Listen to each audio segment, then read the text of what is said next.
속에서 제자도라는 큰 제목으로 주님 말씀을 듣겠습니다. 네, 제목을 우리 크게 한번 앞을 보시면서 같이 읽겠습니다. 비판하는 사람들의 시력. 네, 비판하는 사람들의 시력이 어떤지 오늘 말씀을 통해서 한번 보겠습니다. 어, 지금 예수님께서는 어, 제자들을 향하여서 설교를 하고 계시죠. 일반 대중이 아니라 제자들입니다. 주님을 따르는 제자들에게 설교하고 계신데요. 오늘 우리가 읽은 본문에서는 이제 다른 사람을 비판하고 정죄하는 문제를 다루십니다. 예, 비판하고 정죄하는 문제. 우리가 이제 영어로 표현하면 보면 이제 judge 그리고 condemn이란 표현을 쓰죠. 한글의 비판이란 말은 사실 긍정적으로도 쓰이고 또 부정적으로도 쓰입니다. 좀 애매한데 그래서 뭐 판단, 재판 이런 말로도 표현할 수가 있겠습니다. 어, 사람을 비판하고 정죄하는 것, 이 공동체에서 그런 일이 일어나면 이제 상처를 서로 주고받죠.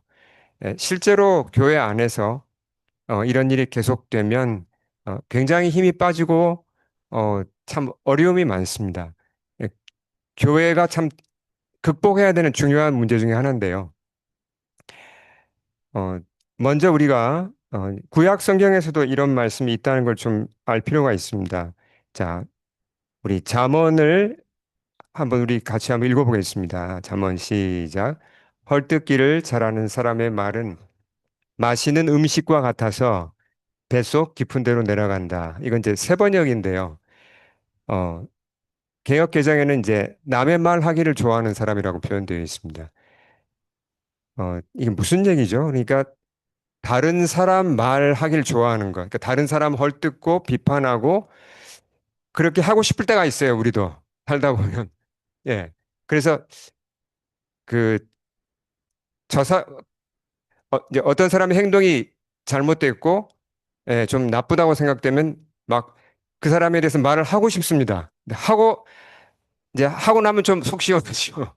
예, 이제 그게 우리의 이제 본성이잖아요. 그 유혹이 참 커요. 그 말을 하고 싶은. 예, 그 사람 앞에서는 잘 못하더라도 제3자한테 가서 그 사람을 좀 뭔가 이렇게 말을 하고, 예, 또 뭐, 이렇게 뒷담화도 하고, 그렇게 하고 싶은 이제 그 유혹이 얼마나 강한가 하면 마치 맛있는 디저트를 앞에 두었을 때와 비슷하다는 그런 뜻입니다. 예. 티라미수나 뭐 치즈케이크 좋아하시는 분 여기 많이 계시죠. 어, 또 뭐 정말 오후에 뭐 커피랑 그런 디저트가 딱 주어졌을 때 그거 참을 수 있습니까? 예. 정말 그 유혹이 달콤하잖아요. 그런 식으로 다른 사람 말을 하고 싶고 좀 뭔가 비난하고 싶고 비판하고 싶은 그런 유혹이 정말 이기기 힘들다는 겁니다. 근데 그 유혹을 따라서 내가 그 사람을 비판하고 비난하고 정죄하면 그게 입의 말로 끝나지 않는다는 거예요. 뭐라 그랬죠? 말을 하고 나면 어떻게 된다고요? 뱃속 깊은 데로 내려간다 그랬습니다. 이게 무슨 말인가요? 그러니까 말로 끝나지 않고 입으로 끝나지 않고 귀에 들린 거로 끝나지 않고 그 말한 것이 뱃속으로 사람 속으로 들어간다 그랬습니다. 그러니까 험담을 비판을 한 사람이나 들은 사람이나 입에서 귀에서 끝나지 않고 그 사람 속에 그 말이 독이 되어서 그 사람 속으로 들어간다는 얘기예요. 여러분 이거 공감하십니까? 오래 남아요. 그래서 비판하고 험담하면 관계만 깨지는 게 아니라 그 말하는 사람과 듣는 사람이 속이 내면이 상하는 겁니다. 이게 독소가 돼서 오래 남아요. 그러니까 우리가 참 비판을 하지 말아야 되겠죠. 근데 비판하지 말아야겠다. 머리로는 아는데 이게 잘 안 됩니다. 예. 정말 사람이 이기기 어려운 유혹 중에 하나예요. 그래서 우리가 첫째 인정해야 될 건 뭐냐면 이걸 인정해야 됩니다. 하나님, 저는 제 힘으로는 비판 멈추지 못하겠습니다. 이걸 인정해야 돼요. 이게 우리의 모습이에요. 그러니까 예수님의 도움이 필요한 거죠. 비판을 안 하기 위해서는 내 힘으로는 안 돼요. 아무리 의지가 강해도 안 됩니다. 예수님의 도움을 받아야 되고 예수님께 잘 배워야 이 비판을 이길 수 있다는 겁니다. 근데 더 하나 우리가 중요한 건 뭐냐면 예수님이 여기서 그냥 윤리적인 것만 가르치고 끝나는 게 아니에요. 비판하지 말라 윤리적인 걸로 들리잖아요. 그 윤리적인 것만 얘기하는 게 아닙니다. 훨씬 더 깊은 본질적인 얘기를 하세요. 이따가 우리 한번 찾아보겠습니다. 그래서 이 예수님의 가르침을 두 파트로 나누어서 한번 보겠습니다. 자, 첫째는 같이 읽어볼까요? 시작. 비판과 용서의 관계. 비판이란 것이 용서와 깊이 물려 있다는 겁니다. 주님이 제자들에게 하신 말씀을 우리 다시 37절, 자, 크게 한번 읽겠습니다. 비판하지 말라. 그리하면 너희가 비판을 받지 않을 것이요. 정죄하지 말라. 그리하면 너희가 정죄를 받지 않을 것이요. 용서하라. 그리하면 너희가 용서를 받을 것이요. 이게 38절까지도 이어지거든요. 근데 우선 여기까지 끊겠습니다. 비판한다는 건 이게 원어에 보면 그러니까 재판할 때 재판한단 말과 더 가깝습니다. 그러니까 다른 사람의 말을, 다른 사람의 행동을 내가 거의 재판하는 거예요. 아, 저거 틀렸는데 저 말, 저거 저 죄야. 저 행동 악이야. 라고 내가 그렇게 판단을 내리는 겁니다. 그러니까 정죄한단 말은 좀 더 강한 비판이죠. 예, 좀 더 강한 비판. 아, 저 확실하게 죄야. 이렇게 내가 판단을 내리는 겁니다. 지적하는 겁니다. 잘못을. 그러니까 재판장의 입장에서 그렇게 하는 거죠. 그러니까 주님이 비판하지 말라고 합니다. 그럼 우선 여기서 먼저 우리가 또 확인해야 될 게 뭐냐면, 아, 그러면 우리가 다른 사람의 잘못을 전혀 터치하지 말고 신경 쓰지도 말란 얘기인가요?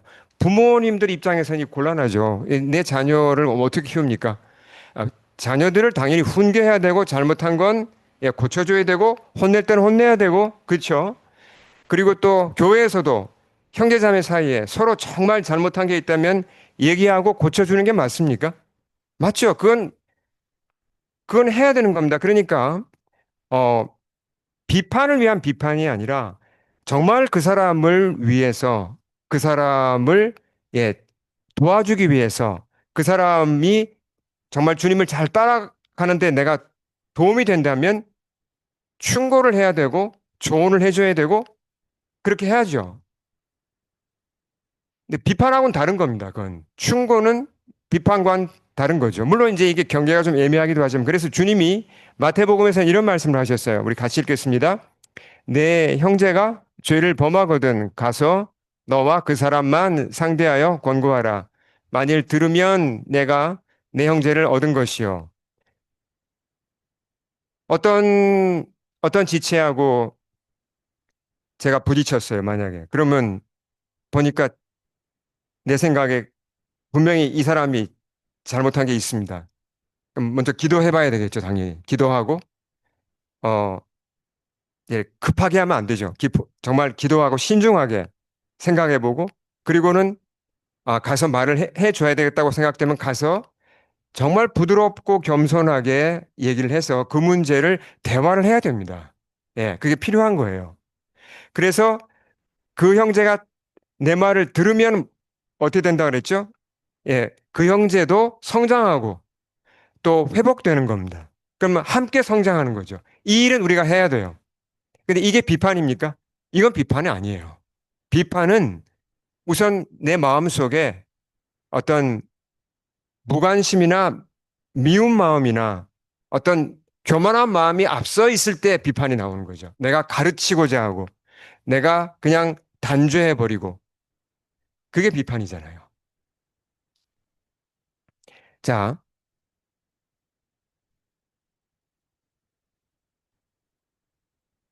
근데 이제 우리가 이런 충고를 해야 되는 건 압니다. 근데 충고하기도 물론 쉽지 않아요. 이건 정말 우리가 점점점 성숙해져야 이런 충고를 잘할 수 있게 되는데요.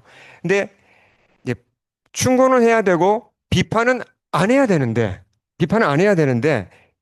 앞서 말씀드린 것처럼 이게 힘들어요. 예. 보면 사람의 이게 본성이 그 어린 아이 때부터도 보면 이게 비판은 이게 안 가르쳐줘도 잘해요. 예, 참 이게 인간의 이제 악한 죄성이라고 할 수 있는데요. 어, 그래서 우리가 비판하는 것에 대해서 주님이 어떤 경고를 하시는지 좀 들어볼 필요가 있습니다. 로마서에서 바울이 한 말을 우리 한번 읽어보겠습니다. 자, 같이 읽겠습니다. 그러므로 남을 판단하는 사람아, 누구를 막론하고 내가 핑계하지 못할 것은 남을 판단하는 것으로 내가 너를 정죄함이니 판단하는 내가 같은 일을 행함이니라. 이런 일을 행하는 자에게 하나님의 심판이 진리대로 되는 줄 우리가 아노라. 자, 본래 이 말씀은 바울이 누구한테 한 얘기죠? 원래는 유대인들한테 한 얘기입니다. 그 당시 유대인들한테. 예. 그 당시 유대인들이, 이렇게 이제 유대인이 아닌 이방인들의 죄를, 저 죄인들, 저렇게 사기치고 간음하고 도둑질하고 그렇게 비난했지만 사실 보이지 않는 곳에서 자기들이 그 일을 했거든요. 그러니까 이건 한다는 게 완전히 이건 그 말도 안 되는 얘기죠. 그러니까 이건, 외식이고, 아주 잘못된 겁니다. 근데 이 말씀이 유대인들만을 위한 건 아니죠. 오늘날 우리를 위한 것이기도 합니다. 특히 교회 안에 있는 사람들을 위한 것이기도 하죠. 자, 그러니까 우리가 누군가를 이렇게 비판하고 판단하는 걸 계속한다면 이 주님의 말씀의 경고를 들어야 돼요. 우리는 그런 일을 안 하는가? 내가 어떤 형제를 향하여서 그건 악이야. 잘못된 거야. 당신 틀렸어라고 말하는데 나는 그 일을 전혀 안 하고, 정말 안 하고 있나요? 나는 거짓말하지도 않고 속이지도 않고 난 정말 깨끗하게 살고 있나요? 그게 아니잖아요. 정말 우리가 위선자가 되지 않도록 조심해야 됩니다. 자, 계속 지금 말씀드리는 것이 이제 비판하는 거는 우리가 하지 말아야 된다는 거고 이건 무서운 죄예요. 근데 어떻게 이걸 피하느냐는 거죠. 어떻게 이 유혹을 이길 수 있는가 하는 겁니다. 네, 아주 단순한 얘기지만 오늘 읽은 말씀에서 오늘 본문에서 이런 얘기가 나옵니다. 같이 읽겠습니다. 제자는 스승보다 높지 않다. 그러나 누구든지 다 배우고 나면 자기의 스승과 같이 될 것이다. 예수님이 하신 얘기죠. 자, 우리가 지금 제자 도를 배우고 있습니다. 크리스천은 다 제자죠. 그 제자라는 건 우리가 너무 이게 그냥 자주 들어서 이게 좀 그냥 감각이 없기가 쉬운데 우리가 제자면 우리에게 누가 계시다는 뜻입니까? 스승이 계시다는 뜻이죠. 스승은 늘 우리와 함께 하십니까? 아니면 그냥 필요할 때만 찾아가는 겁니까? 이 스승은 늘 함께 계신 분이고 스승에게 우리는 늘 배워야 합니다. 그러니까 비판하지 않는 문제, 비판 문제에 관해서도 예수님께 철저하게 배워야 된다는 거예요. 다행히 우리에게는 스승이 계세요. 얼마나 다행이에요. 예. 자, 그럼 우리 스승이신 예수님은 사람들을 비판하십니까? 예수님이 사람들의 잘못을 사랑 가운데 꾸짖기는 하시나요? 그렇죠. 사랑의 기초에서. 근데 예수님이 정죄하고 비판하시나요? 예수님 그렇게 하시나요? 그러지 않습니다. 바리새인들과 같이 악한 유대인들을 향하여서도 주님이 비판을 위한 비판을 하셨습니까? 아니면 그들을 정말 양심을 흔들어 깨우기 위해서 그들을 꾸짖고 건설적인 비판을 하셨습니까? 어느 쪽이죠? 후자잖아요. 그렇죠? 우리의 스승이신 예수님은 절대 사람을 비판하거나 정죄하지 않으십니다. 덕분에 우리가 용서받았잖아요. 이 사실을 잊으면 안 됩니다. 여러분, 사람이 견디기 가장 힘든 것 중에 하나가 뭐냐면 수구당하는 거. 그러니까 어큐즈 되는 거예요. 고소당하는 거예요. 여러분 여기서 아마 재판해 보신 분들 계실 거예요. 크고 작은 일로. 예. 어, 어떤 일로 내가 고소를 당했다. 정말 힘든 겁니다. 그것보다 더 힘든 게 세상에 없죠. 그것도 아주 심각한 문제로 내가 고소를 당해서 어마어마하게 큰 돈을 갚아야 된다. 아니면 내가 정말 무슨 심각한 문제로 고소를 당해서 내 인생이 다 끝날 수 있다고 한다면 얼마나 무섭겠습니까? 근데 사실 우리는 하나님 앞에 피할 수 없는 죄를 지었고 하나님 앞에서 이미 정죄를 당했잖아요. 우리는 하나님의 법대로 하나님으로부터 영원히 분리되는 그 심판을 받아도 아무 할 말이 없던 죄인들이었잖아요. 근데 예수님이 우리를 정죄하셨나요? 정죄 대신에 용서하셨잖아요. 용서를 우리는 받은 자들입니다. 그러니까 내가 용서받았다는 거를 이게 우리의 그러니까 우리의 기초예요. 파운데이션이에요. 이거 용서받았다는 사실 그 위에 서서 비판하지 말란 말씀을 생각해보고 어떻게 실천할지를 생각해야 답이 나온다는 겁니다. 그렇지 않으면 답이 안 나와요. 자, 여러분 요한복음 8장에 어떤 얘기가 나오죠? 예, 제가 이제 이런 질문을 툭툭 던지는 것은 이제 평소에 성경을 열심히 읽으시라는 뜻입니다. 요한복음 8장 그러면 스토리가 안 떠오르면 성경 복음서를 여러분 별로 열심히 읽지 않은 겁니다. 이 정도는 떠올라야 돼요. 요한복음 8장 어떤 사건이 나오죠? 어떤 여인이 나오죠? 어떤 여인이 나오죠?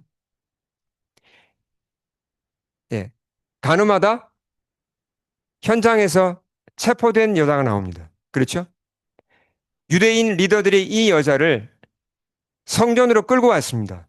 예수님이 설교하시는 그 현장에 그 스토리 아시잖아요. 그래서 예수님이 너희 중에 죄 없는 자가 먼저 돌로 치라 뭐 이런 이제 스토리 아시죠? 사람들은 다 떠나고 그 여자와 예수님만 남았습니다. 그 장면 기억하세요? 자, 그때 그 여자 간음하다 잡혀왔습니다. 죄를 지은 게 맞습니까? 죄를 지었죠, 분명히. 정죄당해 마땅한가요? 비판받아 마땅한가요? 그렇죠. 근데 그 여자에게 예수님의 첫 마디가 무엇이었습니까? 첫 마디는 여자여, 너를 컨뎀, 고소하던 자들이 없느냐? 그 사람들 다 어디, 너를 정죄하던 사람들이 없다는 걸 확인해 주시고, 그 다음에 하신 말씀이 주님이 이렇게 말씀하셨습니다. 같이 읽겠습니다. 나도 너를 정죄하지 아니하노니 가서 다시는 죄를 범하지 말라. 분명히 여자는 하나님의 법을 어겨서 간음을 행했는데 예수님이 뭐라 그랬죠? 예수님이 공의로운 분이라면 너는 법대로 심판을 받아야 된다고 말씀을 하셔야 되는데 주님은 나도 너를 컨뎀 정죄하지 아니한다고 얘기를 했습니다. 정죄하지 아니한다. 어, 사실 이건 놀라운 사면의 선포예요. 이 여자를 향한 사면의 선포일 뿐만 아니라 사실은 어, 이 여자와 다를 바 없는 하나님 앞에서 다를 바 없이 죄를 범한 우리를 향한 사면 선포이기도 하죠. 주님은 이 여인을 정죄하지 않았습니다. 근데 뭘 근거로 정죄하지 않았죠? 직접 여기 써 있지는 않지만 문맥으로 이 요한복음 전체에서 알려주는 바가 있죠. 어떤 어떤 이 뒤에 숨은 스토리가 있습니까? 주님이 하지 않은 말씀이 여기서 있죠. 어떤 말씀을 하지 않은 거죠? 내가 너를 대신하여 정죄를 당할 거니까. 내가 너를 대신하여 심판을 받을 거기 때문에 나는 너를 정죄하지 않겠다고 하신 거예요. 그렇잖아요. 그래서 우리가 누군가를 비판하고 정죄한다는 그 어떤 그 주제를 생각할 때 자꾸 이걸 도덕적으로만 생각하면 답이 안 나옵니다. 주님이 윤리적이고 도덕적인 것만 가르치려고 그 말씀하신 게 아니에요. 어, 우리가 하나님으로부터 정죄를 당해야 됐는데 예수님이 그걸 다 막아주셨잖아요. 대신 정죄를 당해서. 이 사실을 기억하면 내가 다른 사람 정죄할 수 있을까요? 정죄할 수 없죠. 내가 어떻게 다른 사람을 정죄합니까? 내가 나의 그 큰 죄를 정죄받지 않고 용서받았는데 자꾸 내가 다른 사람을 정죄하게 되고 비판하게 된다면 어디를 그러니까 돌아봐야 되죠? 뭘 점검해 봐야 되죠? 나는 예수님께 용서받은 거 내가 그 제대로 알고 있나? 내가 그 가치를 제대로 알고 있나? 거기부터 출발해야 됩니다. 그걸 짚어봐야 돼요. 사람들의 모임, 교회 외에도 모임이 많죠. 크리스찬들이 아닌 사람들도 여러 모임이 있잖아요. 뭐 회사에서도 모임이 있고 학교에서도 모임이 있고 뭐 동호회, 가족 모임 이런 모임에도 룰이 있습니다. 룰이 있고 그리고 기본적인 윤리가 있죠. 그래서 비판하는 거 사람들이 안 하려고 합니다. 비판해서는 안 된다는 거 알아요. 근데 잘 지켜집니까, 그게? 대부분 사람들의 모임이 왜 깨지죠? 왜 문제가 일어나고 왜 삐걱거립니까? 멤버들이 서로 비판하고 정죄하는 게 대부분입니다. 서로 싸우기 때문이죠. 교회에도, 내부에도, 교회 안에도 우린 갈등이 있어요. 당연히 갈등이 사람이 모인 거기 때문에. 그리고 아무리 안 하려고 해도 비판이 오고 갈 때가 있습니다. 그렇지만 세상 모임과 교회가 차이가 있어요. 그게 뭐죠? 결정적인 차이가 뭐죠? 우리에게는 누가 계시다고요? 스승이 계시다는 겁니다. 우린 제자예요.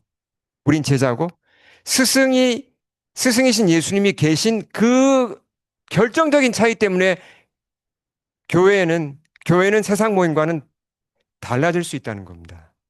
예, 비판의 문제에 있어서 제가 하나 예를 들어보겠습니다. 오래 전에 있었던 얘기인데요. 제가 처음에 한 벌써 20년이 넘었죠. 그 처음에 이 몬트리올에 왔을 때 롱게이 지역에 살았었는데 불어권 교회를 다녔습니다. 그 교회를 한 3년 정도 다녔었는데 그 봄에 한번 어떤 주말에 이제 어린이 캠프가 있었습니다. 그래서 이제 저쪽 그 시골로 이제 가서 이제 숲에 있는 그런 이제 캠프로 가서 아이들 정말 한 50명 가까이 이제 부모들과 함께 가서 정말 캠프를 아주 잘했어요. 그러니까 아주 프로그램이 좋았는데 어 이제 캠파이어가 있던 날 저녁에 어떤 사건이 있었습니다. 캠파이어가 있고 아이들은 들떠 있었어요. 왜냐하면 이제 마시멜로를 구워 먹는 이제 그런 이제 순서가 있었기 때문에 막 들떠 있었어요. 근데 이제 그 부모들 중에 한 사람이 스텝으로 봉사하는 사람이 있었어요. 그 사람 이름이 이제 세바스찬, 이건 가명인데 제가 그냥 그렇게 붙였습니다. 실제로 제가 둘 다 아는 사람이에요. 세바스찬이라는 사람이 스텝인데 뭘 했냐면 한 30대 후반쯤 되는 분이었는데 마시멜로를 먹으려면 뭐가 필요하죠, 여러분? 꽃챙이가 필요하죠. 나무 막대기가 필요하죠. 그렇죠? 그걸 낮에 계속 나무를 꺾어다가 깎았습니다. 한 50개를 만들었어요. 수고를 많이 했죠. 그리고 이제 저녁 식사 후에 이제 한 뭐 7시 반인지 뭐 8시인지 시작 시간에 이제 그걸 나눠주려고 잘 쌓아뒀어요. 근데 아직 캠파이어 시간이 시작되지도 않았는데 아이들이 예, 부모님들에게 졸랐어요. 빨리 저 꼬챙이 달라고. 마시멜로 구워 먹겠다고 애들이. 물을 보니까 계속 이제 꼬챙이를 달라고 한 겁니다. 근데 세바스찬은 그때 없었어요. 어디에 가고 없었는데 부모 중에 올리비에란 분이 그래, 그래. 뭐 너희 그러면 내가 줄게. 그리고 애들한테 그 꼬챙이를 그냥 나눠주기 시작했어요. 시작 시간이 아직 안 됐는데. 그 애들이 다 이제 꼬챙이를 받아들고 마시멜로를 굽기 시작했습니다. 근데 그때 세바스찬이 뒤늦게 온 거예요. 그걸 보더니 화를 내는 거예요. 소리를 질렀습니다. 예, 아직 시작 시간도 안 됐는데 지금 무슨 짓을 하는 거야? 그러더니 꼬챙이를 뺏기 시작했습니다. 애들 손에서. 빼앗아서 부러뜨렸어요. 빼앗아서 부러뜨리고. 이러면 됩니까, 이거? 애들도 상처받고, 어떤 애들은 막 울고, 이제, 이건 너무한 거죠. 그러니까 올리비에가, 이 제가 상황 설명을 하기 위해서 잠깐, 예, 인공지능의 도움을 좀 받았는데요. 그러니까, 올리비에가 잘못한 건 맞아요. 시작 시간이 아직 안 됐는데, 그때, 어, 자기가 준비한 것도 아닌 나무꼬챙이를 나누어 준 건 잘못한 게 맞아요. 근데 그렇다고 해서 세바스찬이 그 막대기를 다시 뺏어가지고 부러뜨리는 거는 누가 잘못한 겁니까, 이거? 세바스찬이 잘못한 게 확실하죠. 예. 분위기가 싸늘해졌어요. 그래도 이제 뭐 어떻게 캠파이어가 끝나고 이제 속으로 사람들이 걱정을 했습니다. 아, 이 두 사람이 서로 이거 이게 앞으로 큰일 났다. 이거 이제 이거 아, 이거 어떡하지? 근데 이럴 경우 보통 보면요. 그 당한 사람이 누구예요? 올리비에죠. 예. 자기가 먼저 막대기 좀 나눠줬다고 그렇게 화를 내고 그러니까 올리비에가 다른 사람들한테 가서 세바스찬을 비판하기가 쉬워요. 그 뒷담화하기가 쉽잖아요. 아니, 어떻게 나한테 그럴 수 있냐. 어? 그게 자연스러운 것 같은데 올리비에란 분이 어떻게 했냐면 가만히 그냥 캠파이어 동안에 가만히 앉아 있더니 끝나니까 세바스찬을 찾아갔습니다. 제가 그 장면을 봤어요. 그런데 둘이 한참 얘기를 하더니 악수하고 허그를 했습니다. 서로 사과하고 그 자리에서 문제를 푼 거죠. 제가 굉장히 충격을 받았어요. 신선한 충격을. 와, 처음에는 이제 그 막 너무 좀 저도 마음이 힘들었는데 아니 또 이렇게 서로 또 사과하고 또 이렇게 화해를 하는구나. 아, 그러면서 제가 그 퀘벡 크리스찬들에 대한 이미지가 그때 이제 아, 야, 참 크리스찬은 주님 안에서 다 똑같고 와, 참 아름답다. 그런 제가 감동을 했었거든요. 물론 인간적으로 올리비에가 참 성숙한 분이었어요. 예, 그리고 제 아들의 이제 그 집 아들과 제 아들이 친구였기 때문에 그 올리비에 집과 저희 집이 좀 친했습니다.